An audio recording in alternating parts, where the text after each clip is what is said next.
What's going on, guys? Andrew Piluk Hockey here, back again for a Toronto Maple Leafs post-game review, this time against the Dallas Stars, of course. 3-2 loss.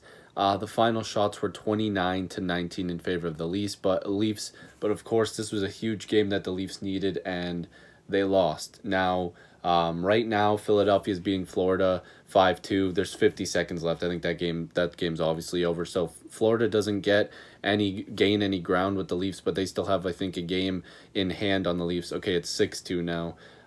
So yeah, that game's over for sure with 27 seconds left, but that doesn't matter. The Leafs had an opportunity to make the gap 4 points between them, and obviously winning hockey games is the main goal here. The Maple Leafs do not start on time ever. They always are falling behind early. Goals came in the first minute of all three periods, I believe. And, I thought Freddie Anderson was decent. Of course, it's his first game back. He made a couple big saves. The third goal, the Sagan goal, he couldn't have done much. Like, there literally was zero chance. But the other two goals were very savable. His 5-hole was wide open. Basically, he let both those goals go in with ease. It kind of sucks to see those ones go in because that obviously cost them the game. But just a few notes before this one. I don't think there was any particular players that really screwed the Leafs over this game. I thought defensively, there was way too many giveaways on the Leafs' part. I don't know if that's stats on this sheet. It says that there was 9 giveaways for the Leafs and 14 for the Stars. That's wrong for sure. The Leafs had way more giveaways than that. Andreas Johnsson injured. We'll have to get an update on him. At the time I'm recording this, there's no update.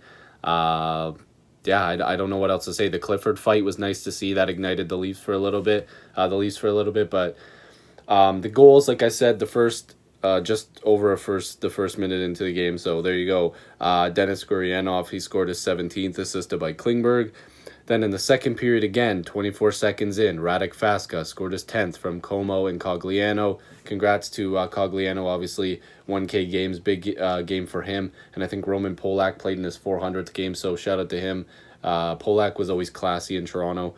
Then Austin Matthews scored beauty of a shot on the power play, his 41st goal, a new career high for him, now on pace for 58 goals this year. Pretty impressive, assisted by William Nylander, his 25th assist, and Tyson Barrie's 28th assist. Tyson Barrie takes way too many shots from the point. I'm going to keep saying that. He pinched a little bit too much tonight. Honestly, if I was to say the worst player on the Leafs tonight, I think Barrie's definitely up there. Again, I wasn't a big fan of his game tonight. But yeah, the Leafs got back on the board, and then the power play, Tyler Seguin, of course. They said before the game that he hadn't scored in 17 games, but I believe he scored in 7 of his last 10 appearances against the Leafs. And of course, that means he's going to score against the Leafs, and he did. But Fred had no chance on that one, but the first two he definitely did. But again, like just over a minute into the period, and that was his 12th, assisted by Matthias Janmark and Jason Robertson, his first point of the season, and I believe his first NHL point. Congrats to him.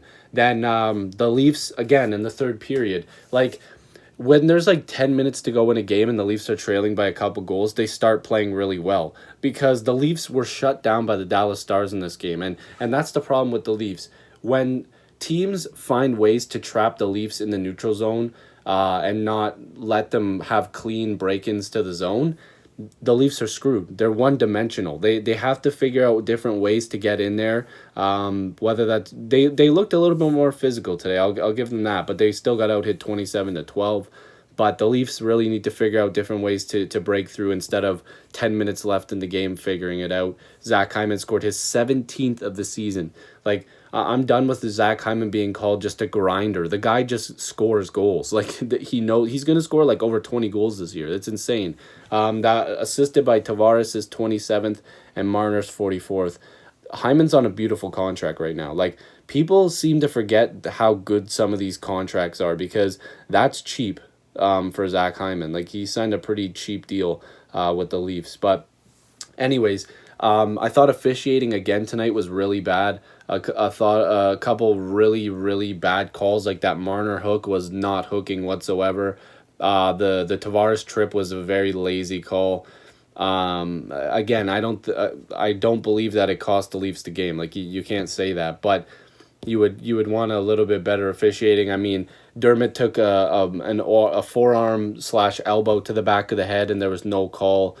Also, the high stick or whatever on Tavares, it was his glove, and Buddy flopped on Dallas. Like, I don't understand some of these calls that are being made. And we've seen in the NHL as of late, the suspensions and all this other stuff. It just doesn't make a lot of sense. They don't know what they're doing right now. But that didn't cost the Leafs the game. It was poor defensive coverage to start each period. And the Leafs should have won this game. They definitely should have. Do I think they got outplayed? Yeah, for the first two periods. But they turned it on in the third. They couldn't get it done. But hopefully you guys enjoyed this review. Make sure to subscribe if you're new. I appreciate you guys as always. And hopefully I'll see you in the next video or stream. Peace.